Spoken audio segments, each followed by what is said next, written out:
So this is a video on installation of this motion activated thing, and there's also a video on so I have hot and cold here coming in from the wall, and what I'm going to do is install this crossover valve. So this is a Rinnai / Grundfos. It's a crossover valve. Basically it looks like this. These threads are not half-inch FIP. These threads are basically half-inch NPT. So what we need to do is go from this guy to this guy. So what I'm going to do is use ball valves to go on here, and these are half-inch ball valves. And here you go. And then I'm going to put this adapter, which is 3/8" OD. So this will be my faucet out here, and this will be the ball valve connection. So it's pretty straightforward. Basically we just link up these guys and screw it in essentially. So I'm adding a Runfine kitchen sensor faucet, which is basically one of these guys, electronically controlled mixing valve, the whole 9 yards.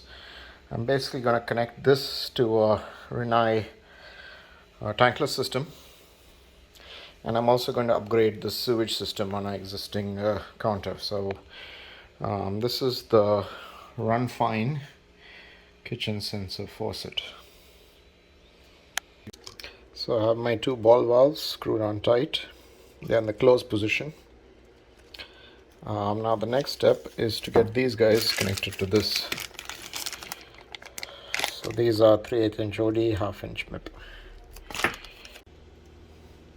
I'm basically just put Teflon tape and screw in these connections. They go in pretty easily. That's what it looks like. It's all ready to go. And the next step is to install the faucet here, hot, cold. And remember, this is unidirectional, so one side will always be hot, one side will always be cold.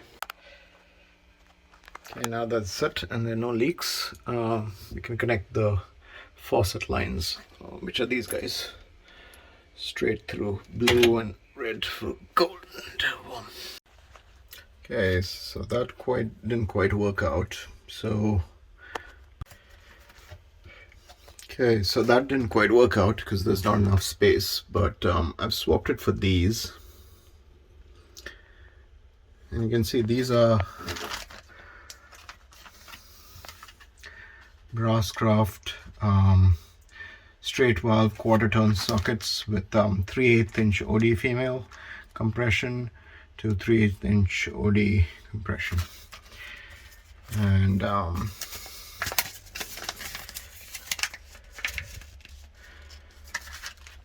these are these ones out here, and they're connected to these guys, which are 3/8" OD, half-inch MIP. MIP is male, and these are let me read this. LFA 130. So these are the brass ones down there connected to that, and then the hot and cold water connections. Remember that hot always goes on this end where it's marked on the thing, crossover valve, and cold is on the other end. And you can see this is the modernized drain system I've got. So I've got standard sink, goes in to Y. You can see it's got a clean out valve, and I basically stuck a this is to test for leaks. Basically it's not leaked for 24 hours, so it's pretty good. This is to test a little support base. It's not, that's also a clean out valve, and it's a little support base, so you can see it rotates freely. And that allows me to remove the clean out socket if I need to. This is connected to a flexible connector, and from there to the output, sewage output. And yeah, and that's the dishwashing thing. So it's a 3, 1, 2, and 3.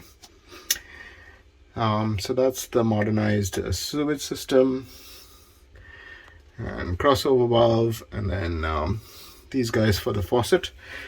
And then there's this faucet brain box which takes 4 AA batteries, and that has 2 valves. One is an electronic connection, one is a faucet connection, and the hot and cold go to the valve which mixes it. You can see that here. And the valve out here is what it looks like from here. And the way it works is you put it on to whichever temperature you want. It's temperature controlled.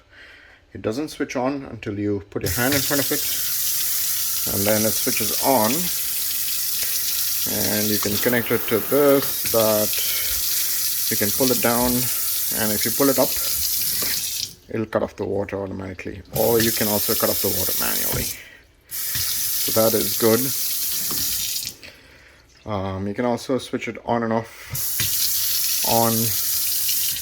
off, and it'll auto shut off after 3 minutes, so no need to waste water. And then once you obviously shut it off manually, it won't turn on anymore. So that's the electronically controlled socket. You can see this centerpiece is starboard. Since this is an undermount sink, we have starboard connections. I generally don't like undermount, but I could not get flush mount. Flush mount is far superior to undermount. Could not get that, so I had to use that. Nice thing is I've now got double shutoffs past the crossover as well as to the crossover. That way I can isolate parts of the system as needed. So this setup is pretty much about as modern as you can get nowadays. Takes 4 AA batteries for that. That is on a hanging connection, so you can remove this entire box if you need to service it.